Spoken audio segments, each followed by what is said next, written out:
Hello, good evening, and welcome everyone. It is Friday night, and we're doing our regular thing that happens on Friday nights, which is we are recording Australian Transformers Weekly. We are bringing you Transformers news from around the world and across Australia with Australian accents. Well, most of us anyway. This is episode 246. I've already found one thing that Brad didn't update in the run sheet. We are recording live on Friday, 17th of September 2021. This week we'll be talking about a new collaborative Transformers that wants to circular energon, a bunch of new leaks and early in-hand photos, and Brad was kind enough to put a pin story in the run sheet for me, but I still removed the statue story. All that and more is coming up in this week's episode after this.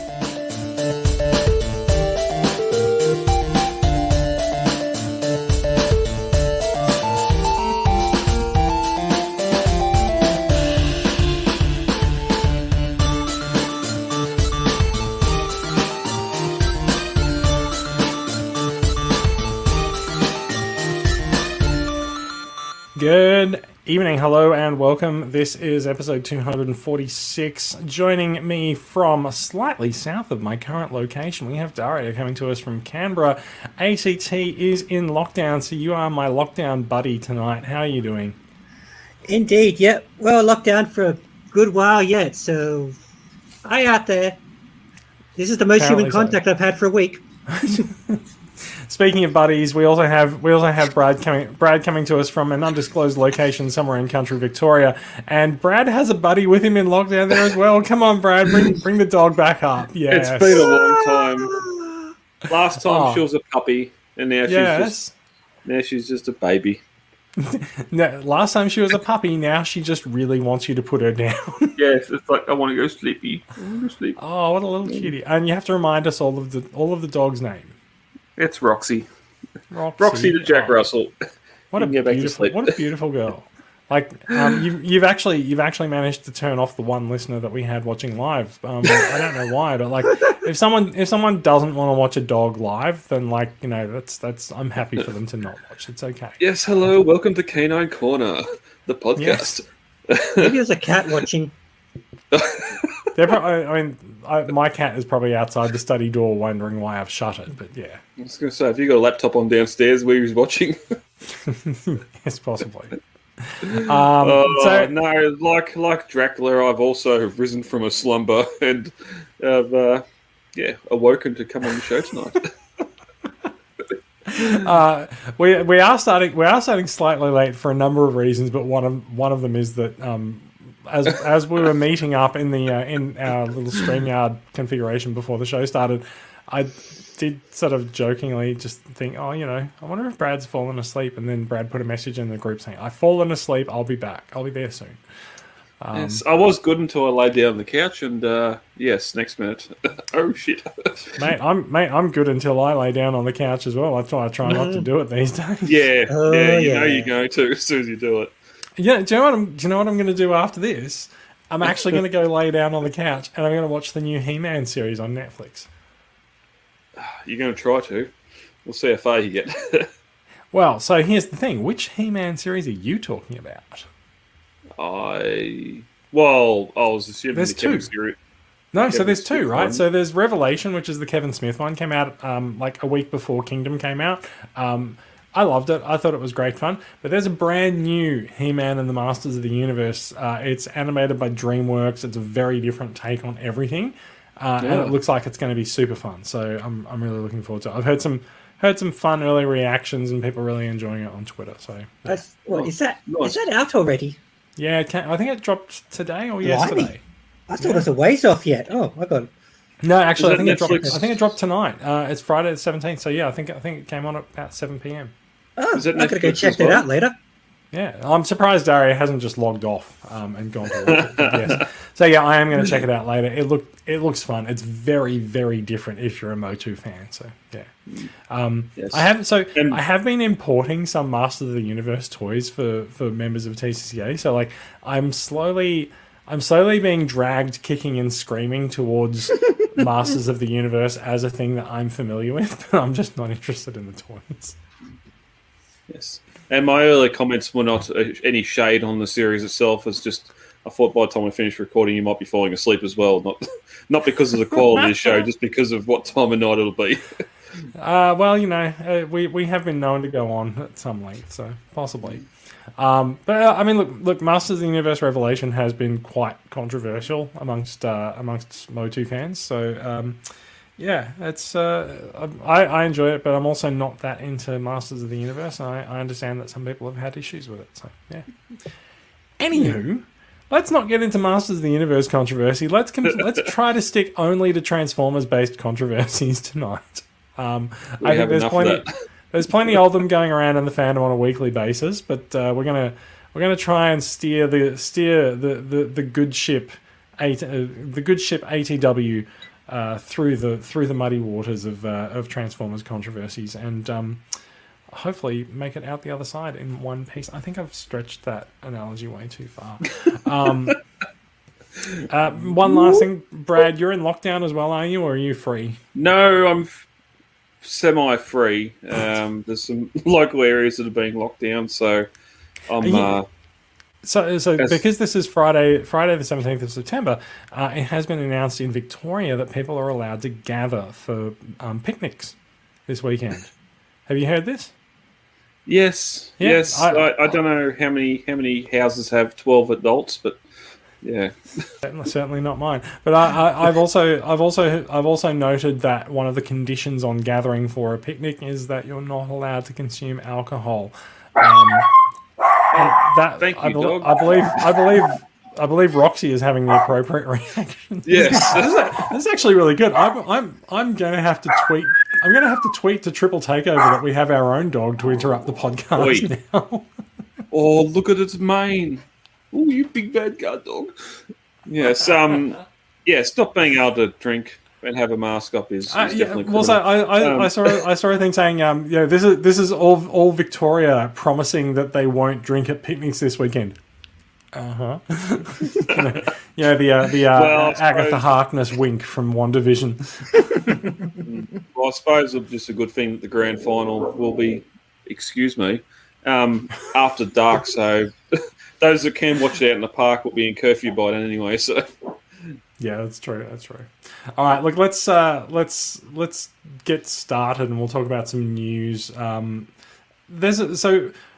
We've been going through life thinking that it's pretty quiet in terms of Transformers news, but we have a fairly well packed schedule of things to talk about tonight. So let's kick it off, and I'm going to bring in the news screen share, which is.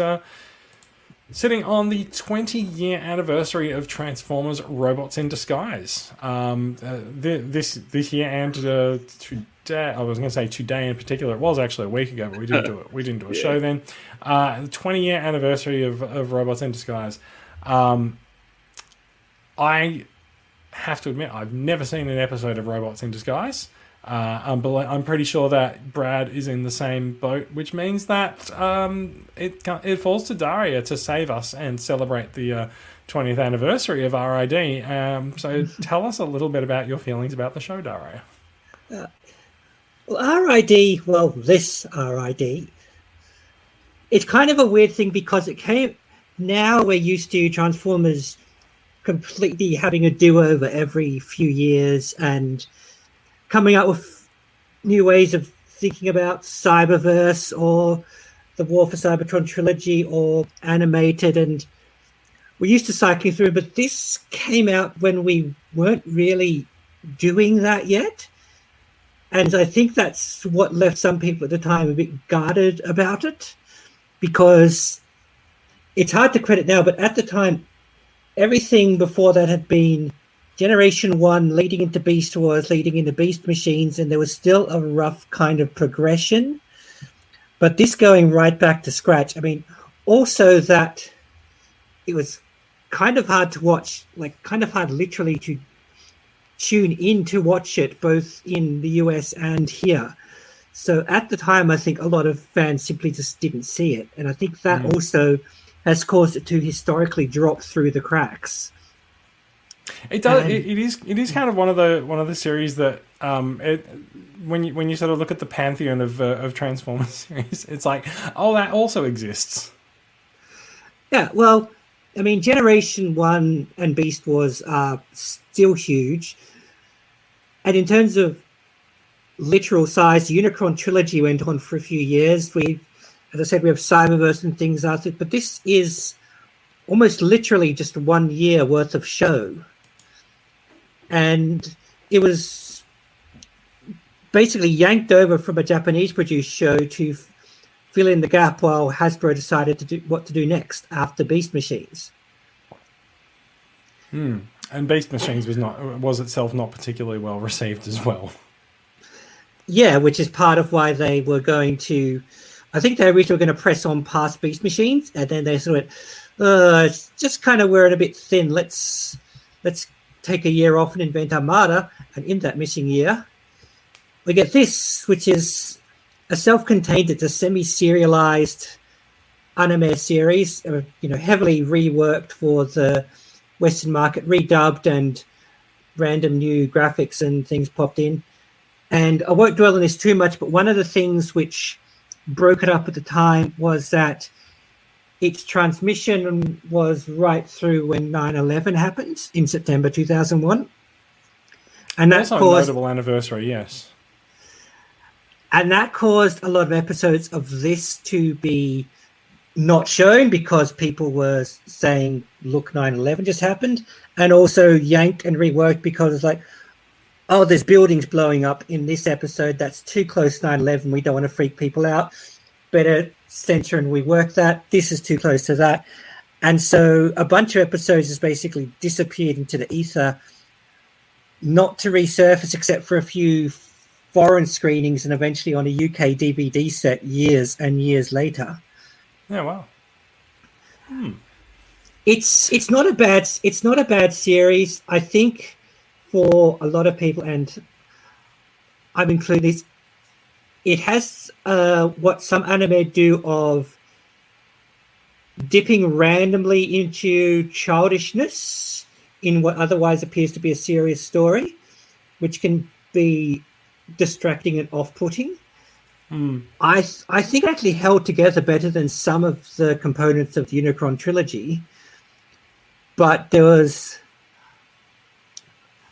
the tone was a bit all over the place. We had wacky henchmen next to basically stone cold killers, and they weren't kind of played in the same way. So you're going, oh, is this like a serious episode, or is this like Gas Skunk tries to marry a cement mixer or something? Fair enough. I mean, so it is one of those shows. I guess, like I said, it's one of those things that people consider, oh, that's also a thing that exists. I actually didn't realize it was only one year or one season. So that sort of makes me feel like going out and hunting it down a little bit more. So, yes. But those 39 episodes are on a 2-pack UK DVD.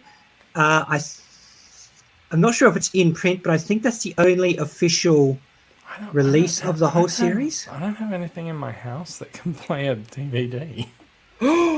Surely you got a laptop that's got a DVD player and a computer. Nah, I got a MacBook here. It's one of those shows. Drive, does it? No. It's one of those shows of all the rights tangled up, and as you can imagine, a 20-year-old single-season Transformers series that most fans can't even remember is not high on the legal people's lists to unravel and rush into a home release. Yeah. So do you have any of the toys from it in your collection? I actually do, but I'm going to go last. Daria, do you? No. At the time, I was even more fiction first to the point of being fiction only and simply didn't buy any of the toys. And in fact, if any of the characters don't have toys, I probably don't even know about it at this point. I mean, I know there's been Skybite toys since, but I think basically him and memories of Sideburn harassing a motorist are the lasting legacy this series has had on fandom. Fair enough too. Which is a shame because there are a lot of other good ideas in there.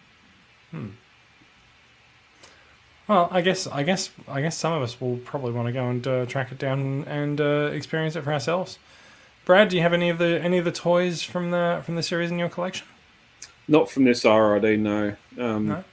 I just wondered too if this is the stepping off point to Hasbro doing the simple reboot every time they do a cartoon series. Yes, Beast Wars and Beast Machines was a far cry from G1, but it was still set in the same universe where here we're just going to do this. We're going to get another reboot 2 or 3 years later with the Unicron trilogy, and then reboot again with animated, reboot again with Prime, and just off we go. I feel like as any franchise sort of comes of age and it's either going to end or continue, it's going to face the reboot question, right? Yeah. And this is sort of that moment, I think, for Transformers. Like, they could produce more stuff that, you know, sort of referenced G1 and referenced more G1, and then sort of things end up referencing themselves, or wipe it clean, take a clean slate, and then when it works, you know, that you do it again, you know, a year or so later with Armada, and then you go, oh, hey, actually this works. We can tell the story, and then we can reboot it and make one hell of a PlayStation 2 game. Yeah. Yep. Well said. Absolutely. But also too, like they had what did you say, 39 episodes, one season of TV, 39 episodes, produced more content than what the Prime Siege, War for Cybertron, all this new crap has, and had a lot more character development, better voice acting, better animation. Maybe we'll leave that on the fence because we need to see it. But yeah, all that from one season. Yeah, so that's a very 2021, probably 2015 onwards kind of thing though, is producing less content. I mean, there's in years gone by, Star Trek would produce 26 episodes a season because 2 seasons would get them to the syndication amount. Yeah. But these days that's less of a concern because Netflix is just funding seasons of things, so you end up with nice neat 6 or 10 or 12 episode seasons of things. I think these days people probably expect to see less episodes in a season. I mean, like you mentioned, Masters of the Universe Revelation earlier, 5 episodes in a season.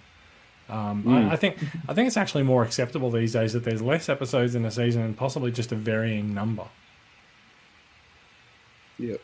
Yeah. Well, it's been the case in the United Kingdom for ages, just shorter seasons. It's true. Yeah. That's true. All right, let's move on. Let's move on from RID. Let's also mention that this week is in fact G1's birthday. It is the first episode of G1 was broadcast 37 years ago this week. Just in case the 20-year anniversary of RID didn't make you feel old enough, 37 years ago, some of us were watching cartoons in front of the TV on a Saturday morning. Let's move on. Let's move on to talk about some news and some figures. What do we got for news? We got some figure releases this week. Actually, this week and the last couple of weeks. I'll cover them off quickly. I'm actually going to take the news screen share out while we talk about these quickly. So Kingdom Road Rage, I think we mentioned, was released on the 1st of this month in overseas markets. I have had a lot of Road Rages land in my living room because I've been supplying them for TCCA members. So, my apartment is very Road Ragey. And also the second of 2 that we know about, Battle Across Time sets with Sideswipe and Skywarp featuring in it. And we'll talk about them a little bit more when it comes to acquisitions later on. We've also seen leaks. I say leaks. Sorry, we've seen early reveals of Kingdom Waspinator and Shadow Panther. Those figures have made it to market in a number of places. Notably, the first place on the planet that put them on the shelves in a store that was reported at least was in Chile. In a specialty comic store there.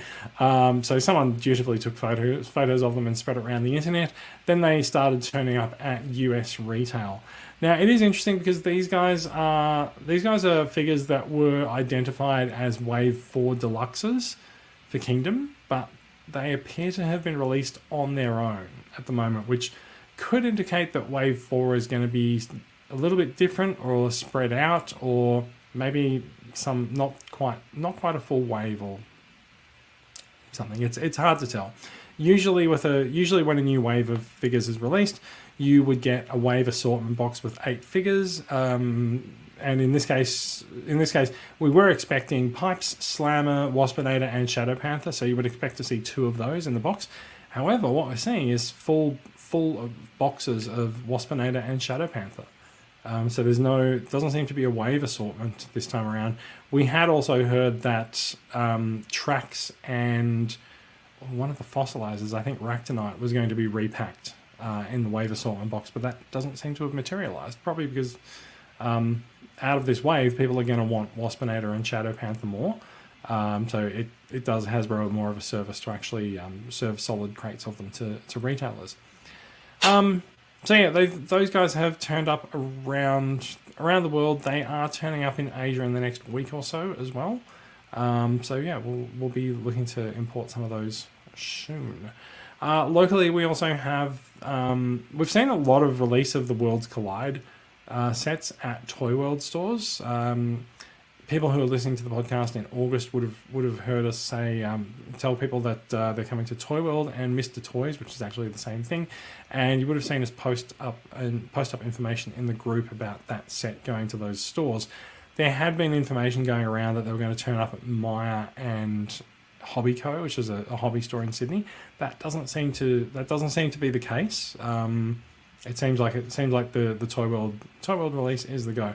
And I just want to also give a big thank you to everyone in our community who has been sharing sighting information when the figures are found in stores, especially this set, because people haven't been able to buy it overseas and import it. It didn't get a wide release around the world, so the fact that it's turned up on store shelves here and people are letting people know, and people are going out and buying sets and posting them to each other, and it's really good. I'm really, really happy to see such a happy, friendly, healthy community.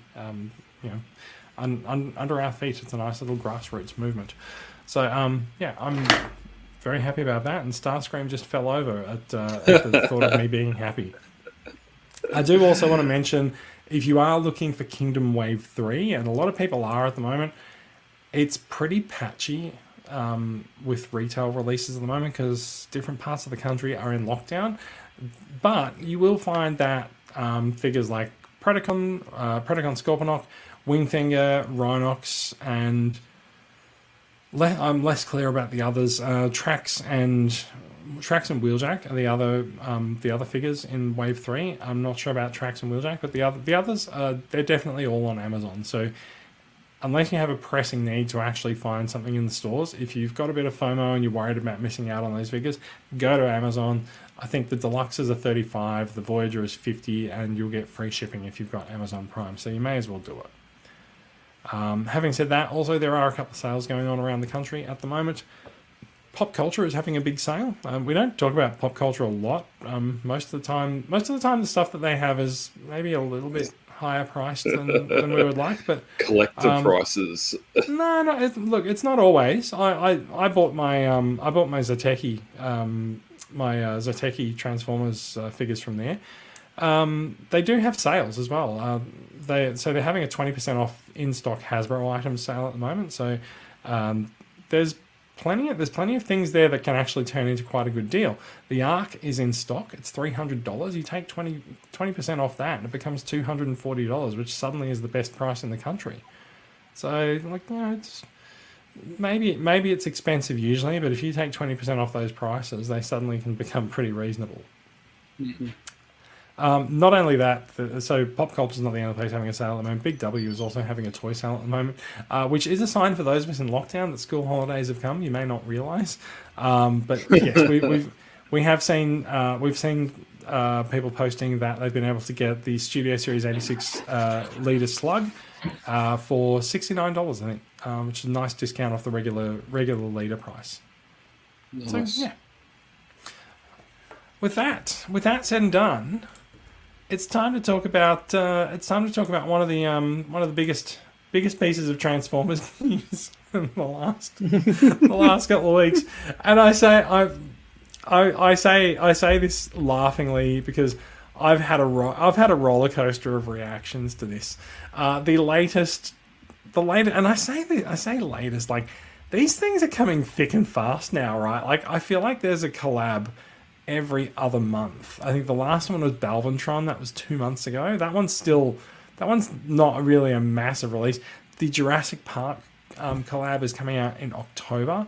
And so is this one. This is a new one, a Universal Monsters Dracula collaborative, which was mentioned on Amazon Australia a good few months ago and caused a lot of speculation. I think rightly so. Everyone assumed that it was going to be a repaint of Mindwipe. It is a repaint of Mindwipe. I say Mindwipe, I mean Titans Return Mindwipe. And so they've removed the headmaster gimmick. The head now folds into the chest, so the head no longer comes out and transforms. And the biggest news of all is that he now comes with a cape. And I say this. I say this somewhat mockingly, but the cape is kind of a big thing. People, I've been talking about a few things. I was talking with a few people about this, and people are generally, or they're just humouring me. People are generally pretty down on this until you tell them it comes with a cape. We also have a picture of the box on screen. The box, I think this speaks more to the Universal Monsters tie-in than anything else. The box has a cute retro VHS video cassette feel to it, which, oh my goodness, when you look at this, it's can you remember just how much plastic went into a single VHS cassette tape? Like, look at it. There's ridges, there's parts that move around and everything. Like, these things were huge amounts of plastic, and we used them for so long in our lives. So the box has a it's got the Draculus is the name of the figure. Draculus, it's got his cape. There's a couple of guns because he is a Decepticon. Yes, he is a Decepticon. It says on the box. And of course, story-wise, like, he is a mashup of Transformers and Dracula. So if Dracula was a Transformer, he would be Draculus. So, is this a bad time to say that I've got over 400 VHS in a collection to shed? No, I didn't know. It's I just found it interesting. I was struck looking at the box and looking at the size of, because I think the box might be the size of a VHS cassette, and looking at the size of a VHS cassette in terms of the amount of plastic that was used in it versus the figure that we're now sort of pretending is part of this thing as well. And like, there's, it's a much smaller figure. There's less plastic in the figure than there was in a single VHS tape. And yet also, looking at the image, we're trying to use less tape, less plastic. Does that have almost a Frankenstein appearance with just the way those ties are across the arms, waist, and legs? It kind of does. There's two things to unpack there. One, we're very likely to get a Frankenstein out of this well, because Frankenstein is a universal monster. We should actually correctly call it Frankenstein's monster, because as Crichton will tell you in Red Dwarf, Frankenstein was the creator, not the monster. It's a common misconception. Yeah. So yeah, I think we're very likely to see other figures in this line. I have to say, this thing got revealed, I think last Friday night. This thing got revealed as a part of Target US's Geek Out Week or something like that. Target Fall Geek Out. And I distinctly recall seeing this and just going, nah. Nah. I even posted on Twitter, not into it. Do not need this at all. It's just not what I was looking for in the collab line. It's a nice display piece, but 8 hours passed, and now I'm totally into it. I've ordered it. It's on the way. I love it. Do you know what it was that made the difference? Yeah, what's that? It's the cape. The cape. It's the cape. Look at the cape. Look at the cape. Look at he's like a little bat wearing a cape. What's not to like about it? Let's see if we can find a proper robot mode photo with a cape. Nope, you can't. So yeah, maybe the cape is only good for the bat mode. I don't know. Either way, I gotta say, having come around to this, like so the other thing that actually brought me around to him is like his price is actually not that I say not that unreasonable, which implies it still is unreasonable. But he's a deluxe figure. He's a retool of a years old deluxe figure. His price point in the US, at least, is $31 US. Regular deluxes in the US are about 20 to 22, so he's like a 50% premium over a regular deluxe figure. That's not too bad for what is really a special edition, right? Like, they've put a lot of effort into the packaging. They've put a lot of effort into the cape, let's be honest. Like, come on, fabric is not free. So yeah, I really came around when I realized that the price was not insane, and yeah, it's like he's gonna look sort of at home with the rest of the Misfits on my shelf, which are where all my collaboratives live. And I wonder too, though, I may have to get a bigger shelf. Wonder too, though, how many people are going out to their Target store, if you still have one, and buying his friends, the other Titans Return figures, in their G1 boxes that are also out at $35, $36. Yeah, well, so as well. I also wonder if we're going to get more collaborations like this. Are they also going to use other figures from the same line, like Wolfwire or Weirdwolf seems like a shoe-in for a werewolf. Werewolf, yeah, right. I'm less certain. So I'm less certain about what we would do for a. I'm less certain about what we would do for Frankenstein. However, Rob Franklin, watching along on YouTube, says a Frankenstein monster mashup with Transformers would make for a great Pretender figure. It's already a fantastic song. Monster Mash. Yeah, yes, fair enough. This is I heard it was a graveyard smash. Yes, I can confirm that it was a graveyard smash. Oh, I hear a lot of people did it as well. Yes. So yeah. Anyway, Draculus is heading for a fairly rapid release. He's currently due out in October in Asia and November in the US, unknown about the rest of the world. I do want to call out the fact that when this was revealed, Few tweeted that it really should be released on October 31st.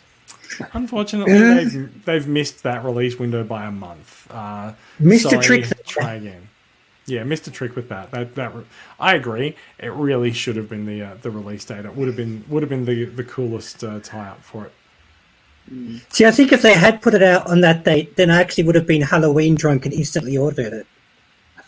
Well, they would have still announced it now, but if they could get it into stores on that day, that would have been cooler. But yeah. So yeah. So we're only waiting to see the Amazon truck now that we learned earlier. That's true. The only collab that we've heard of that hasn't really manifested yet is the Amazon Prime. You're right. I feel like it might be next week. I feel like there might be a couple more collabs waiting in the wings with Universal Monsters. We'll see how that goes. I feel like they're not going to. I feel like they won't milk that out every few months. I think they'll try and release them sooner. But yeah, we'll see. Yeah, we've already come up with a couple of others. So looking at the top of the box, I can also see that there is there's a Dracula 90 anniversary on the top of the box, which might also explain why they've gone for Dracula and not other Universal Monsters. So maybe it's actually less of a Universal Monsters range of collabs, and it's more, hey, it's Dracula's anniversary, let's celebrate that. You mentioned the Jurassic Park collab as well. That is due for release next month. No, I didn't. I'm sure you did. I'm not talking about that. Oh, okay. Well, you did, but you don't want to talk about it. It is due for release next month. It does appear we've been bamboozled a little bit by the price when it was first. I'm not going to say I'm not going to say revealed, but when it was first leaked on Amazon Australia, it was available for pre-order for I think about $92, and it then has shot up to about $190. And we keep saying that we're hoping that it will still be sold at the original price. It does appear that the high price is the real price. So that's quite an ask for a leader class figure and a deluxe to sort of go to the price of 2 and a bit leader class figures. So little bit disappointing on the price there, but we'll see how we go. Yeah, see what happens with that. Rob also points out that if you wrap up Transmutate in white cloth, you would have the money. So, I wonder if we might see a whole set of the other Universal monsters. We'll see. Do it. All right. Okay. So Draculus, I'm in. I know a lot of people are in. Actually, how about you guys, Daria? Probably if the price came down a bit, or if I found him cheaper, because I do like the idea, but I'm also aware that for me, part of the novelty would be going, hey, look, a Dracula transformer, and I'm not sure if that would just wear off after a while. Yeah, I think the lower price would probably help that novelty factor stay a little bit fresh. So yeah, no, fair enough. Also have to say it's not the cape that's persuading me; it's his little tuxedo thing.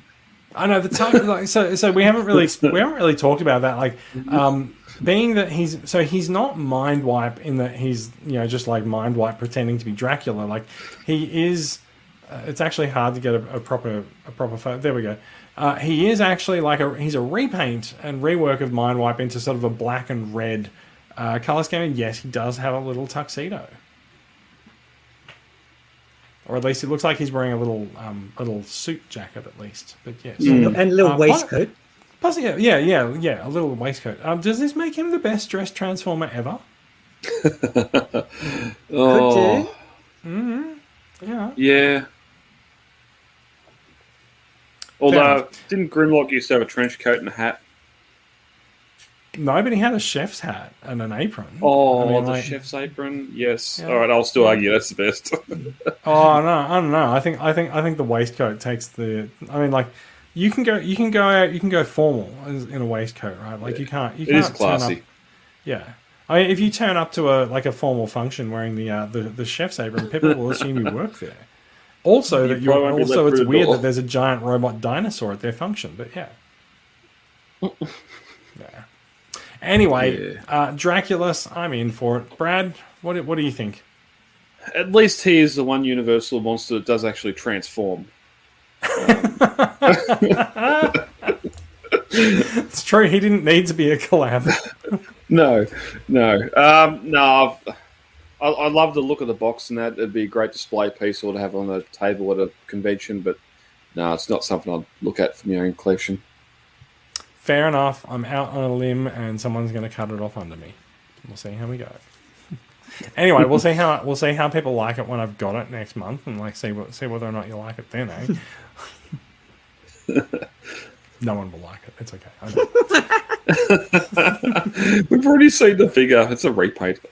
Yeah, it is repaint. They've even left his Titan weapon in with him. Oh, but yeah. Like the head doesn't come off to pilot it anyway. Whatever. He comes with a gun anyway, so Anywho, let's move on. We also have a number of leaks and looks at upcoming figures that we're going to breeze through these for a little while and spend some time with them.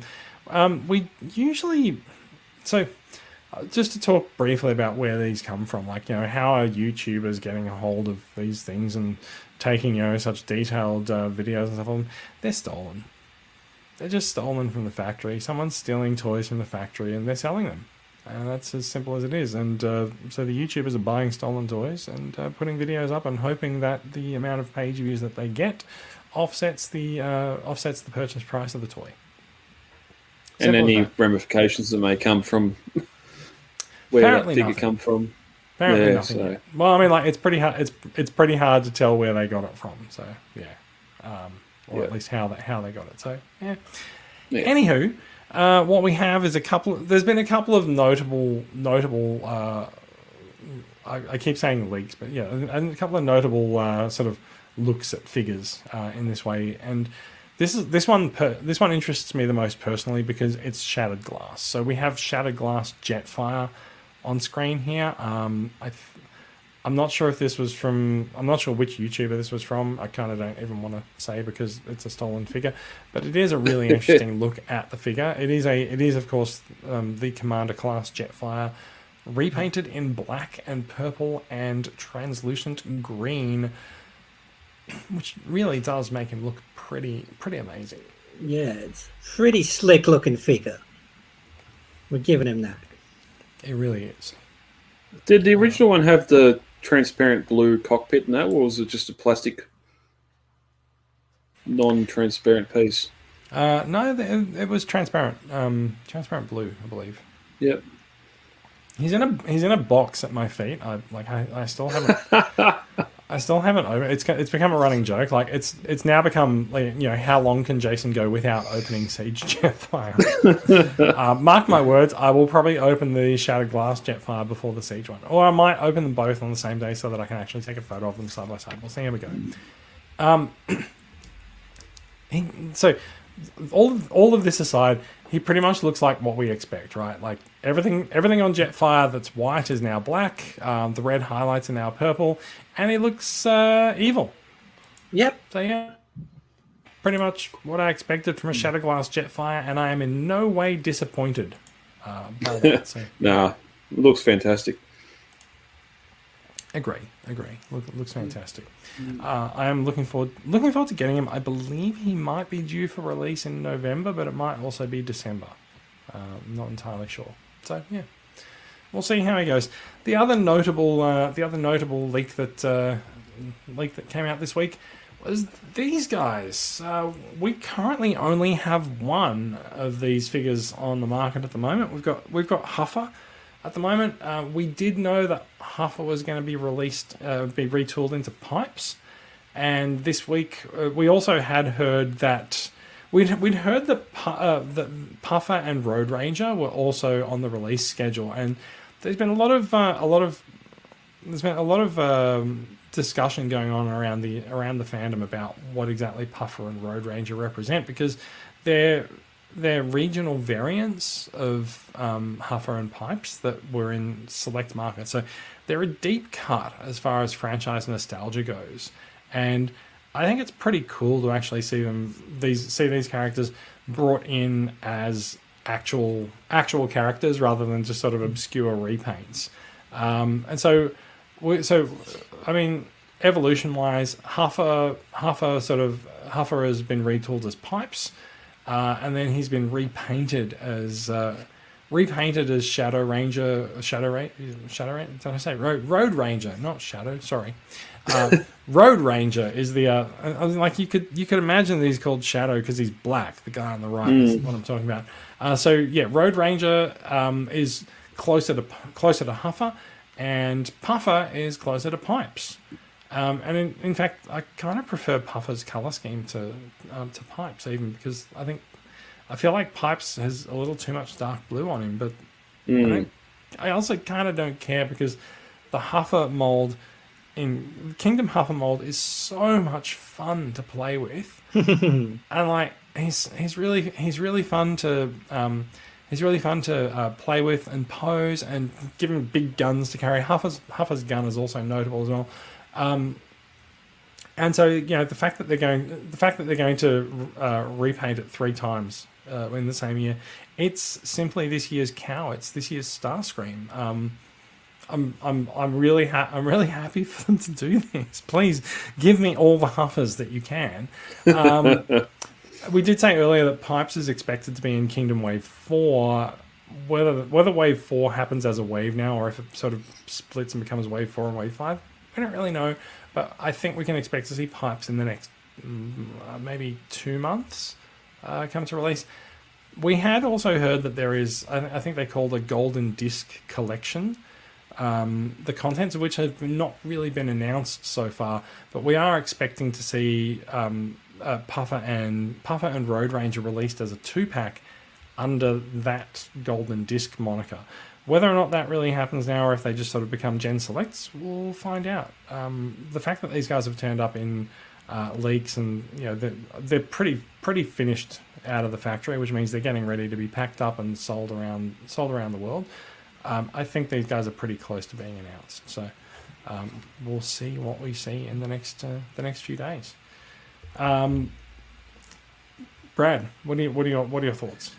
I still need to pick up Puffer. For all the praise it's got, I'd love to get it. I'm going to Target tomorrow. I'll see what's in there. Yeah. But, yeah, well, I love Pipes, so I'm definitely getting him.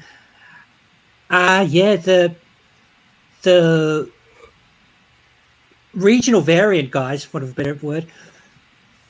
I guess, like you said, depends how they're actually going to release them. Whether they're going to sort of be one of those, run of hardly any selects, or if they're going to become more accessible. They both look very nice in these pictures, and I'm really there for the colors. Like, both of them have a different color palette. Like Puffer's color palette is sort of very restrained, but Road Ranger is just really out there with all that orange and red and black. It's so cool. Yeah, for that black and I was almost surprised they didn't flip him over to be a Decepticon. But everyone here is an Autobot. We can see their crest. Well, except for Pipes, we know he's an Autobot because he's Pipes. That's true. Yeah. And at first, actually, I thought Puffer was Pipes, because the first time I saw these pictures, they weren't labelled properly.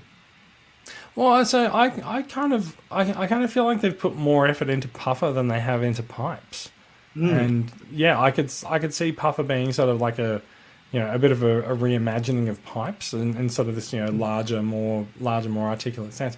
But no, that's definitely Pipes in the middle. So yeah.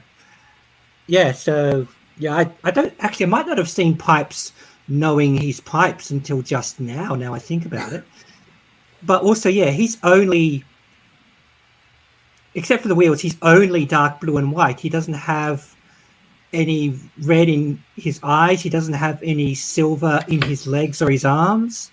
No. I mean, so he, at the very least, he has eyes, but that's about the only variant. So, yeah, and they're also blue, so yeah, it's not really enough to make him pop. At least they're not the same blue, but yeah. Anywho, look, this is another set. This is another set that I'm pretty in for. Like, I'm a fan of these figures. I'm looking forward to getting them. So, yeah. All right, let's move on a little bit. Let's talk about the gimme, which is that. Actually, Brad, do you want to talk about this one? Oh yes, well, I am a famed pin collector, and going after a Cyberverse Bumblebee, I just thought it'd be an instant. I'm sorry, the dog's just farted. Excuse me. Yeah, I know it was you. Jason, you're also after pins. Well, I'm just gonna put myself up full screen while we're talking about this story. Please do continue to talk about the pins. Go on. I'm guessing you've got several there you're going to display. Oh, you've already got it. Oh, and it wasn't just Bumblebee. You had Megatron as well. Yeah. So this is weird, right? We've talked about this story before. I don't quite understand. I feel like this has been a reissue that Pinfinity seems to have gotten press for, because I ordered these at the start of the year. Oh wow! So they're really old. Yeah, they're really old. But I've seen this story echo around the news sites in the last week or so, and so there we go. There's Bumblebee and there's Megatron. I've got Bumblebee and Megatron in my hands. So I don't really understand I don't understand why this is news, but it's definitely come out in the last week or so. I like, sorry, when you scan the you scan the thing. You basically, the way that these work, they are AR pins. In fact, if we watch the video, we might get a YouTube takedown. Careful. We'll see how we go. Careful. But so you point the app at the pin, and you see the pin sort of comes to life. I was going to say, what's happening? Is it an LCD pin?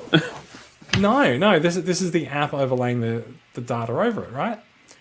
So like, there's all this stuff that happens, and ultimately, that's it. Oh.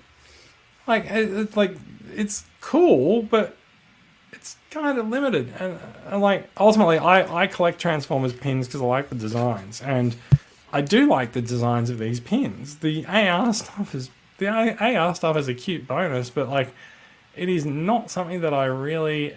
It's not something that I'm going to sit there and go to someone. Oh, hey, do you like this pin? Here, go to Google Play, install this app, sign in, blah blah blah, create your account, and then point the thing at my pin, because like by that time they're gone, they're bored, no one cares. Yeah. But like, it's cool, but that's all it does. It's like you're basically paying like an extra $5 or $10 for the ability for your phone to do something to the pin. But yeah, well, you just jam the pin in the top of a pen and just bumblebee animate it that way. yes, you can. Well, you don't, but anyway. Yes. So yeah, it's interesting. Oh, it actually says you can download 2 mobile phone wallpapers for the scan character because, like change my wallpaper. Yeah, fair enough. Cool. Actually, that is an interesting point. One thing that I've noticed here is that the numbers on these pins are actually 3 and 4, which implies somewhere there's a 1 and 2. And this story from TFW that we've got on screen here actually does say you can get Optimus Prime and Nemesis Prime if you're a member of Pinfinity's subscription service. Mm. And I'm sorry, I really don't need to sign up for a subscription service. Service for pins. Someone get me those pins and send them to me. Thank you. I don't think I need them. But I mean, I want them, but I don't think I need them. And I do think that it's funny that this story has resurfaced. I wonder if Pinfinity has just sort of taken on a new PR company and they've just sent out a bit of a PR blitz to everyone going, hey, we've got this stuff, and they're just not mentioned. It's not new. Yeah. Weird. Anywho, thank you for giving me an opportunity to talk about Transformers pins once again. If anyone finds any interesting Transformers pins, I do have a lot of people in the local and overseas Transformers community conditioned to link me to pins anytime new Transformers pins are discovered. So I please do encourage you to do so. Hit me up on Twitter at JM77 and tell me that you found a cool Transformers pin. Thank you very much. Yeah, that's all right. Whenever I want to put a statue news in the run sheet, I'm sure we can. It's all right. Share credits. I gladly took the pin story and I killed the statue story. But maybe we'll talk about statues next week. We'll see how we go. Yeah. Right. It For is new also listeners, time... this is not the first time they've had that conversation. No. Yes. It is so. It is also time to check in on the Victory Sabre crowdfund, which was announced. I think about 3 weeks ago now, with the goal of reaching 11,000 backers to send the figure into production. We are looking at a Commander class Star Sabre and Victory Leo to be produced sort of as Generations Chug figures.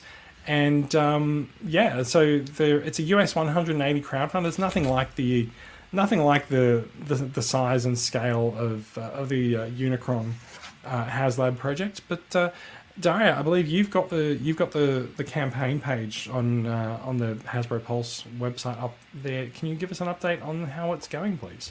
Yep, bang up to date because I just hit refresh. 7,926 backers. Oh, Okay, And so that basically is- 8,000, yeah. And that is with 23 days, 15 hours, and 40 minutes on the clock. Yeah, so it's not quite halfway through time wise, but it's looking pretty good. I've been told by various people that like Hasbro really wants this to happen, so like it's going to happen. But also I think there's also this does tap into quite a lot of the Asian collector market as well, because a lot of people are more familiar with this series in the East than we are in the West, and so. A lot of us know Star Sabre, but don't really know from the series very much.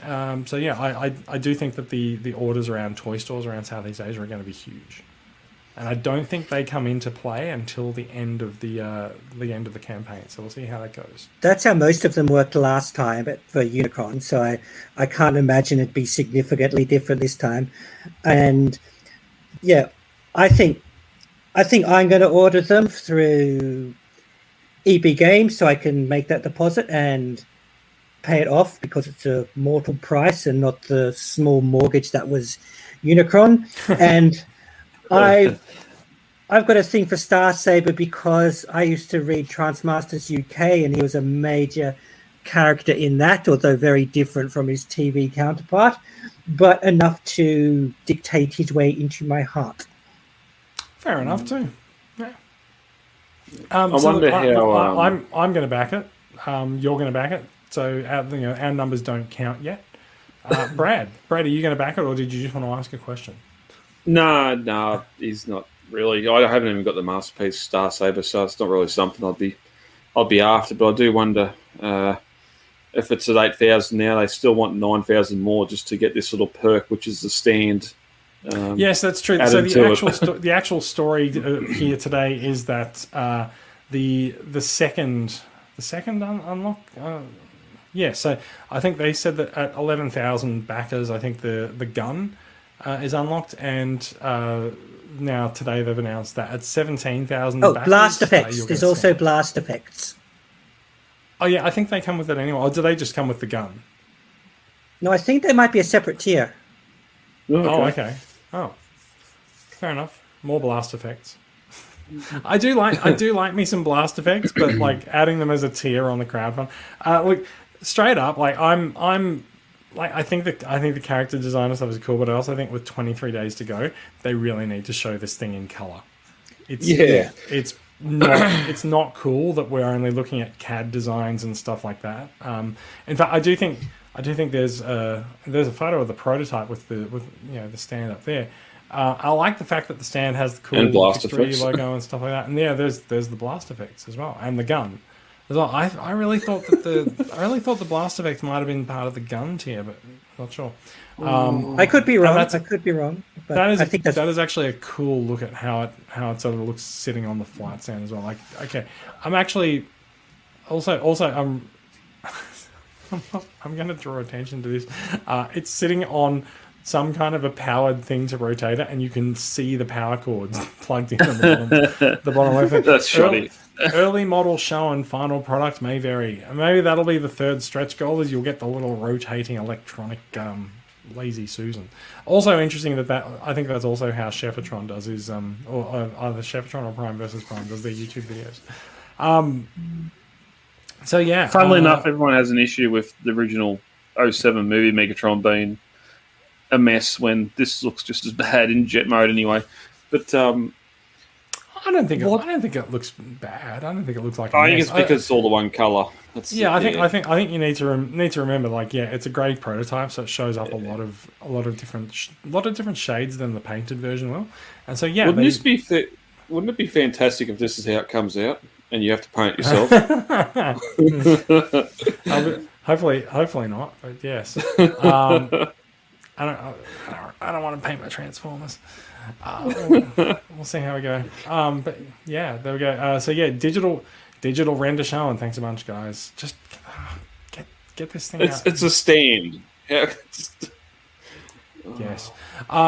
Notably, it does have two positions. One to sort of hold up, I assume, the robot mode, and one to hold the flight, the jet mode, the alt mode.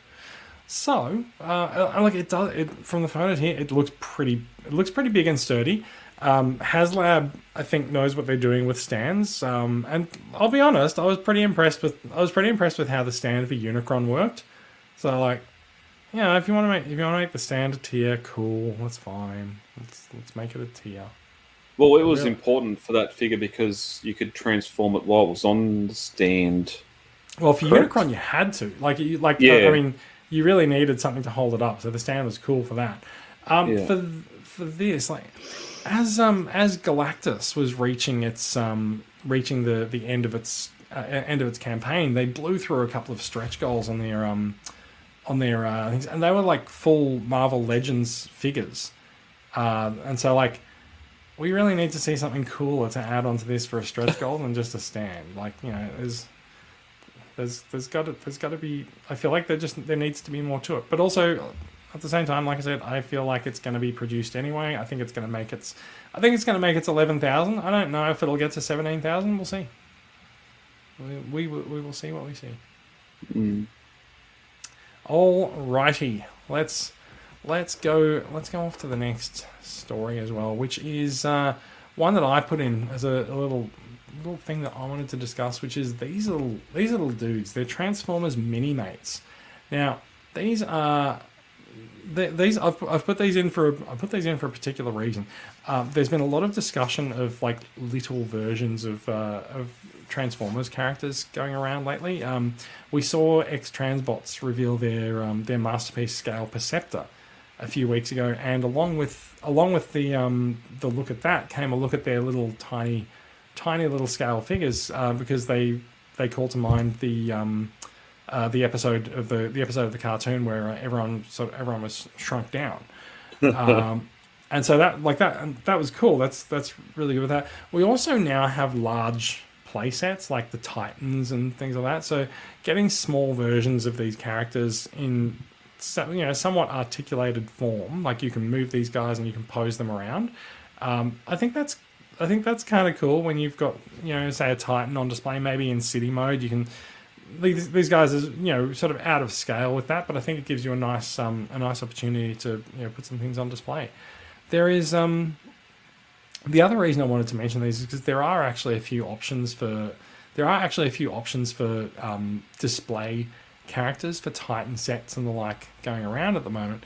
I don't actually have photos of them up, but there's a couple of series. There's one that you can buy on AliExpress, and some of them are in robot mode, some of them are in vehicle mode, and they're these tiny little representations of these characters. And like, if you wanted to have Metroplex sitting around in city mode, you could put all the G1 cast in car mode on him, and like have them drive around.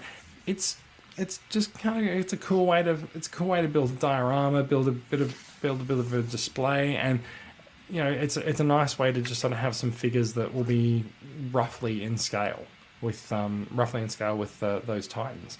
I mentioned the ones that you can get off AliExpress. I'm doing myself a complete disservice because I can't really remember how you find them on AliExpress either. There's a particular thing that you need to search for. I'm not sure if Jacob Babick is watching the live stream. Jacob is actually watching the live stream. I can see comments from him on the stream.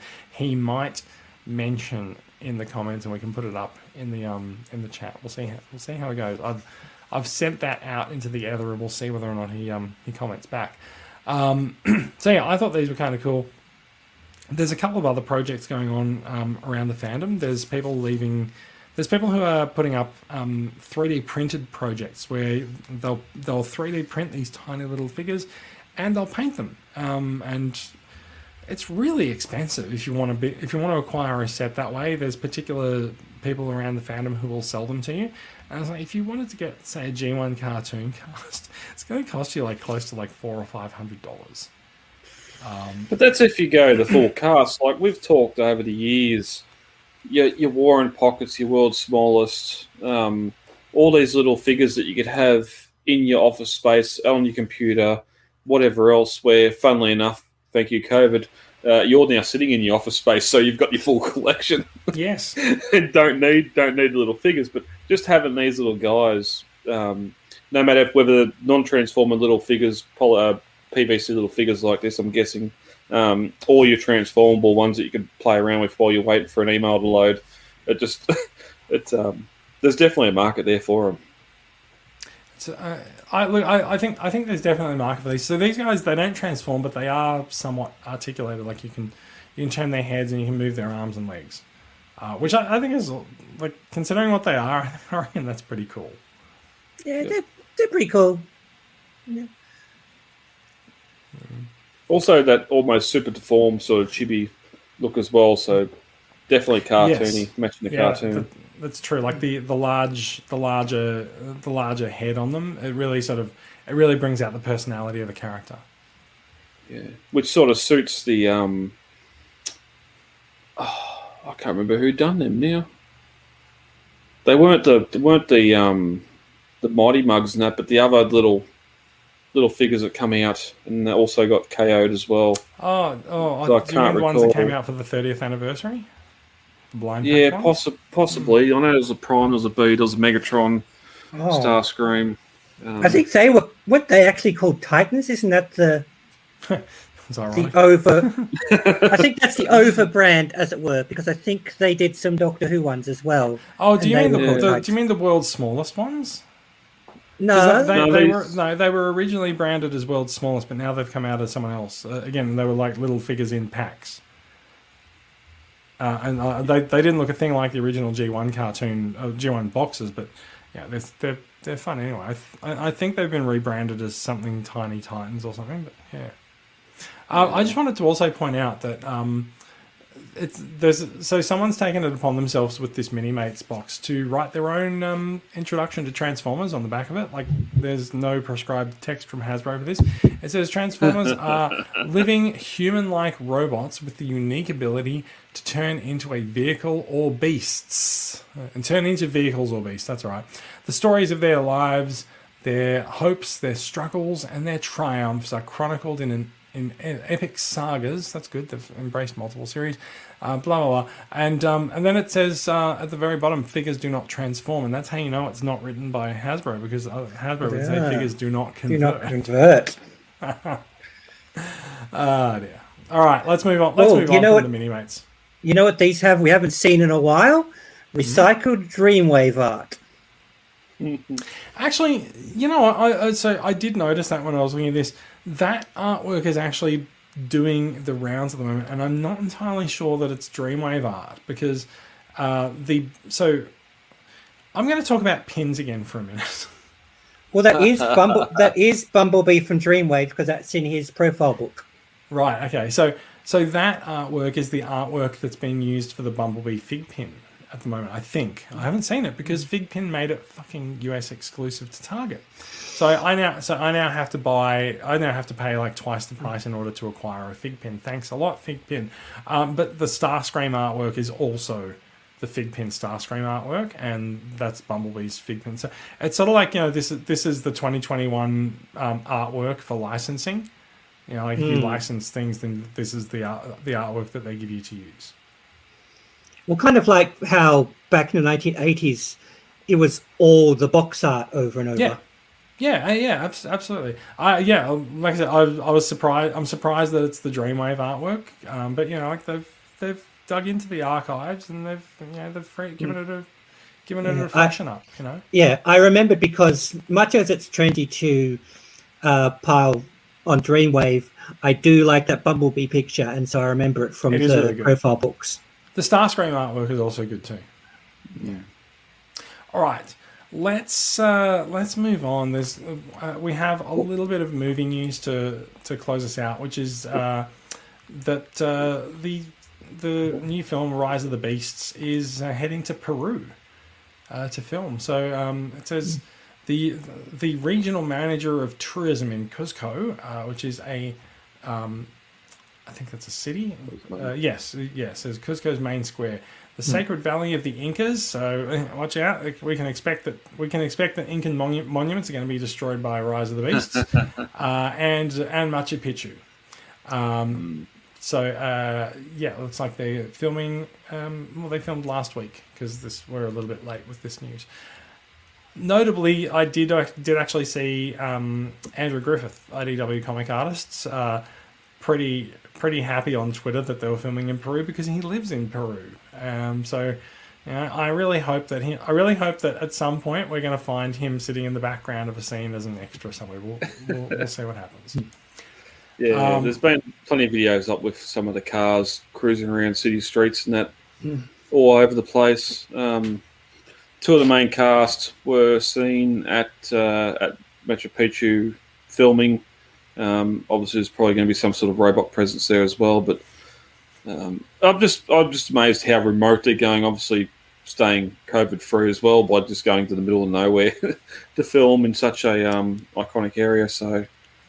It's interesting. I wonder if that's a COVID thing, or it kind of strikes me as it's kind of a more beast related thing. Well, either way, it's very remote. So if there's something undiscovered there, Predacons or whatever they're calling them, it's probably a chance that there's something there that's not undiscovered yet. So it does stand to reason. Yeah. All right. So look, there's a little bit of update of Rise of the Beasts. We're still. I don't think it's been confirmed whether or not that's the story from a few weeks ago about it coming out at the end of next year versus the middle of next year has been confirmed yet. But I feel like that's probably not something we'll see confirmed for a little while yet. But I kind of do expect if they're still filming it, I expect them to take a year to finish the effect on it. So. Fair enough. Especially with the backlog of movies now that they're being pushed back and everything else, they're not going to. Oh yeah, cinema release dates are all over the place. Yeah, really good point. Speaking of things that COVID has affected, we're also going to talk about this one quickly. Paramount Pictures, who usually takes on the production for Transformers movies and distribution. Paramount Pictures is restructuring to focus more on their streaming service. Now, Paramount Plus has launched in recent weeks. It has, like most streaming services that launch around the world, it has a slightly different catalogue in different countries because Paramount's licensing rights for particular movies are gone to different partners in different places in different countries. I think we have two Transformers movies on Paramount Plus in Australia. I think there's also that I can check for you right now as well. Okay, cool. And I think there's still a Transformers movie on Netflix in Australia as well. So I think this is the kind of thing where like eventually they'll probably bring all of their things home there once licenses and things expire. But so the news that's come out is that they're going to be focusing production more on things that are going to go onto their streaming service, and they're probably going to be lower budget. So they are not spending as much money on them. There's a lot to talk about when it comes to production budgets and how much money certain things make when it comes to streaming media versus say a cinema release. We've seen Scarlett Johansson has sued Disney for the simultaneous release of Black Widow in cinemas and on Disney Plus around the world because she was getting a cut of the box office takings, but she doesn't get a cut of the takings on Disney Plus when people pay for the movie. And we're in lockdown in Sydney, so like if you wanted to watch Black Widow, you've paid for it on Disney Plus and not gone to the movies. So there's a lot to go on about how much money can be made from making movies and selling them online, but there's also I think there's a general trend towards streaming productions. Productions that are streaming first probably don't have the budget of everything else. I think this could be the end of massive, hundreds of millions of dollars budgets going on Transformers movies. We kind of saw we saw a cut down budget for a Transformers movie with Bumblebee a few years ago. I think, look where that got us. Well, so it got us back to a big budget Transformers movie with Rise of the Beasts, didn't it? We'll see. But this is. I mean, if you write a story that can be done for a lower budget, then maybe it's more likely to actually be produced. It's also, I think, going to lead to an evolution in effects, and people are going to want to do more with their effects on lower budgets. Has been there's in the comment it says Paramount Plus comments on the live stream says Paramount Plus has Transformers 1, 2, 3, and 4. Yep, that's what I'm seeing here too. Yeah, currently looking at Netflix, they have, of course, the Siege, Kingdom, and Earthrise cartoons. Rescue Bots, Cyberverse, only season 1 of Prime. Fuck you, Netflix. And and the new RID. It's only what, like 11 or 12 years old now. Like, why would they have more than one season of it? Well, they used to have the other seasons, and they took them away. That's what makes it worse. Yeah, and they show Beast Hunters Optimus Prime on the image from season 3, and they don't have season 3 on there. So fair enough. Same user in our chat has pointed out Amazon Prime has all 5 movies available to rent. Yeah, and of course you can purchase them from Apple as well. Yes, yeah. A lot of things. If it's available for rent, it's generally on multiple services. I would say the fact that Last Night is not on Paramount is probably a sign that it's on some other service somewhere, and they're waiting for that contract to. Yeah. Well, I mean, anyway, in Australia, we don't even have the big thing they're selling it for in America is saying it's got all the Star Treks on it, and we've got two of the new movies, and that's it. Yeah, well, so that's kind of the thing, is that like Star Trek Discovery was produced under CBS All Access, but the majority of it is funded by Netflix. So it's on Netflix here. It's Amazon Prime. No, Discovery. Star Trek Discovery is definitely on Netflix, but Picard is on Amazon Prime. Oh, okay, right, yeah. And Lower Decks. Lower Decks as well. Yep. And so like again, everywhere. It's licensing. It's all over the place because they've been licensed out to various places. Yeah.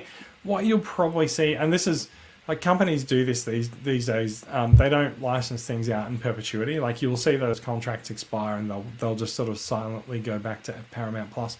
It might not be while the shows are still in production, but like eventually it will happen.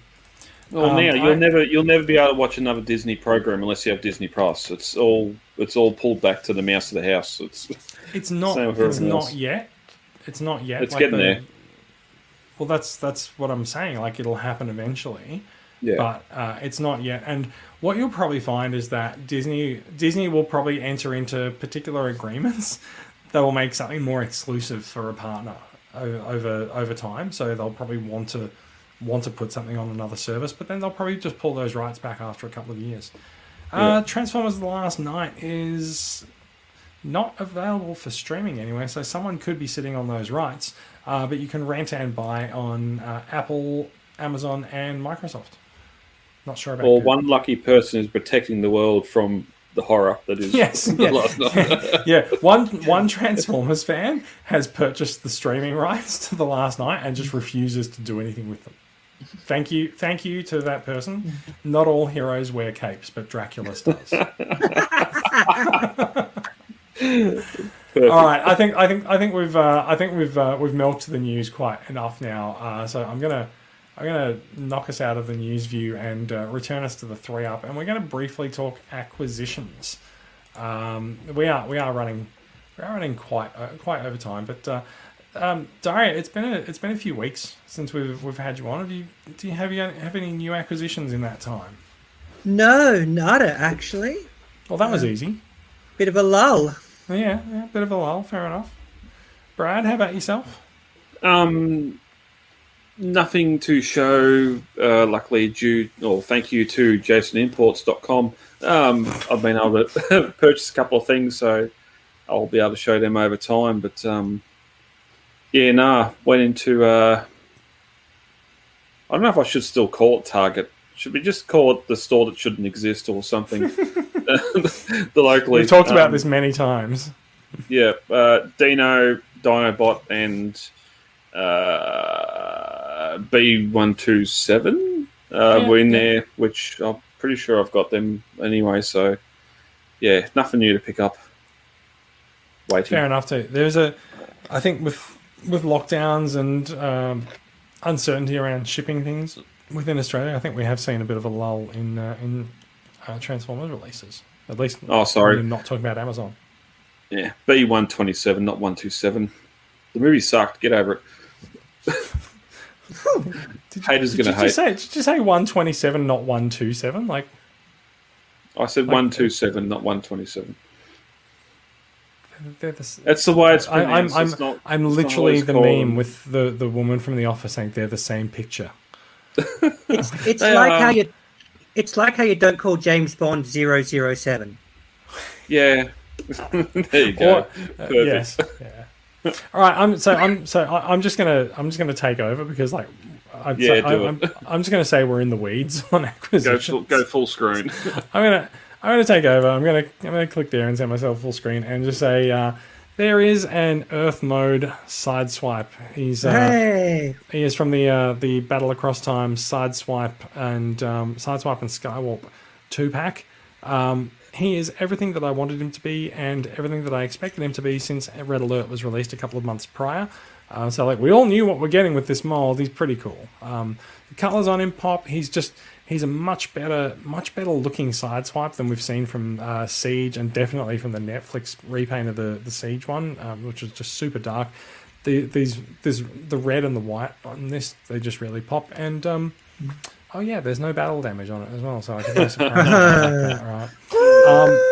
To go with that, also, I'm just gonna hold this fella up as well, which is the Skywarp from the set, which is a repaint of Air Razor.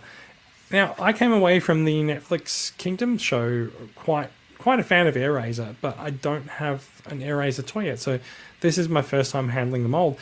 It's got lots of like things that move around, and it's very posable. It's very articulated. So, I came away from this liking the figure a lot more than I expected to. So, yeah, really quite into it. And of course, I don't know if that's actually the case with the normal Air Razor mold, but being that it's Skywarp, I thought it was notable that there are arm-mounted cannons to point at things just like the Seekers of old.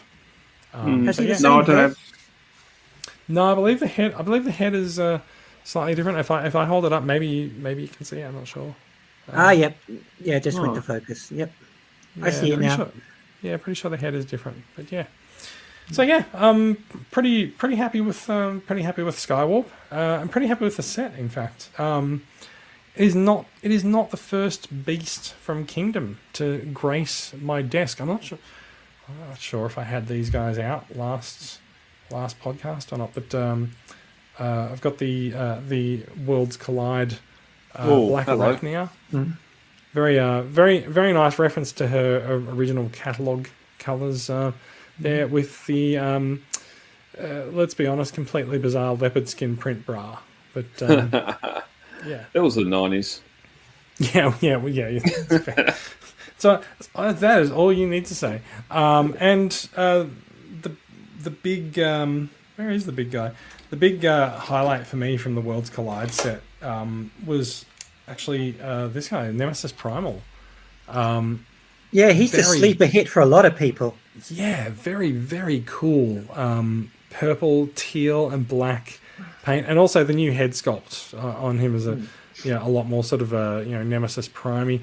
Just really fantastic. Really happy with him. Haven't bothered putting him in 8 mode. Don't really care. He does come with the more articulated hands that we've been seeing on some of the Voyagers in the series. So he can open his hands, which is handy because it's somewhere around here. The set also comes with the tiniest Allspark, and the Allspark is paired up with Bumblebee in the set, which I'm just going to bring up. I'm just going to bring these guys up one at a time. I really like this Bumblebee. Like this Bumblebee from the Worlds Collide set. He's really cool. He is the cliff jumper mold done in yellow with the Bumblebee head sculpt, and that's all we've wanted to see in a Bumblebee release. Sure, it's great that they managed to do the Volkswagen in the Netflix line, but like this is all we needed. It's cool, and the Netflix one is almost impossible to get now. So I say the Netflix one's impossible to get because like you'll have to spend $70 or $80 on a deluxe, but you have to spend $150 to get this one. So like, at least you get other cool figures with it as well. So and the other figure from the set, I think Fangry's actually up on the shelf. Yeah, Fangry's sort of up here somewhere. he's up on display. There's one other figure that I will draw attention to that I have freed from his plastic surrounds in the last couple of weeks, and I really like this guy. It's the Studio Series 86 Nor. The little Sharktacon that could. I like.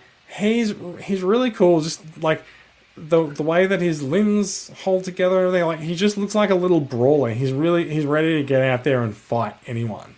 So yeah, just really nice. And he's also got if I hold that there, he's got a really nice head sculpt and face sculpt on him there. I don't. It's not gonna focus. So I'm just gonna. He's got too many teeth in front of him. yeah. It's a toothy grin, turns out. Yeah. But yeah, no, really fond of the Nor from the Studio Series 86 line. Haven't opened Wreck-Gar yet, but hopefully by this time next week, Nor will have had a ride on Wreck-Gar. We'll see how that goes. Oh gosh, that was a long walk through. A couple of acquisitions. Brad's acquired a tired dog. Hey. Don't make the dog bark. She's not a performing monkey. She's out. She's out by the kite. She's totally out. You one. So that is about it as far as things go for us this week. I should mention TCCA is in the midst of its first fundraiser for 2021. We have left it a little bit late to start off these things, but you will see a lot more of them in the coming weeks. Our first fundraiser is the Worlds Collide box set, which I've just gone through showing off individual figures from. It is a really cool set. I really like it. It's about $150 worth. It could be yours for a $5 purchase in our fundraiser. So you'll find the information about that in our Facebook group in the announcements section. Please do give to support the club and our chosen charity, which is the Royal Children's Hospital. 10% of all of our revenue goes straight to the Royal Children's Hospital. So yeah, by supporting us, you help support the hospital, and you get some cool stuff in the get-go as well. That is it for us. I don't think there's any other things we needed to mention. Does anyone have any last minute additions for us? No, we'll just wait and see what the next week holds. If we're back next week, we're back. If not, it'll be the week after. I think we have a couple of subjects that we wanted to sort of talk about. Larger discussion pieces. We've gone for an hour and a half talking about news again tonight, so tonight's not the appropriate venue for it. But yeah, we'll try on a quiet news week. We'll sort of try to do some long form discussions and see how we go. Yep. That is it. Thank you for listening, everyone. If you're watching along with the live recording, we can see a few people have been over the course of the recording session. Thank you for checking us out. You can find out more about these stories in our show notes. You'll find links to them all and more. You can catch us in Transformers Collectors Club Australia on Facebook. The podcast's website is transformersweekly.podbean.com, and we have a Facebook page called Australian Transformers Weekly. We are a production of Transformers Collectors Club Australia, a registered club in Victoria run by volunteers donating their time, effort, energy, money and Friday nights, even though we're in lockdown, to make Transformers collecting in Australia better for everyone. Our goal is to connect Transformers fans around the country, and we do it by engaging the collecting community, hopefully by making podcasts and things like that people listen to. And we like to go out to conventions when they're on and meet people. The last time we did that, had a blast at Supernova in Sydney. I can't wait to be able to get back to live conventions. You can find out more about the club and benefits of TCCA club membership and how to show your support for what we do at transformerscca.com. Going off world, you can find TCCA on Twitter at TransformersCCA. You can find me on Twitter at JM77. You can find Daria on Twitter at Vindaloo_Vixen. And Brad, you're even on Twitter as well. But I don't know your username. You're going to have to tell us. Me at Brad Mull. There we go. You can find Brad on Twitter at Brad Mull. I said I was going to put banners up for these and I forgot to set them up, so I need to remember that for next time. And you can also find the Budget Adventure Show on YouTube, also starring Brad. And the link to that is in the show notes as well. I think that's about it. It's going to be good. It's going to be goodbye from us. It's late on a Friday night, so thank you for watching us. And it's goodbye from me. See you guys. From me. Now I have to click the thing.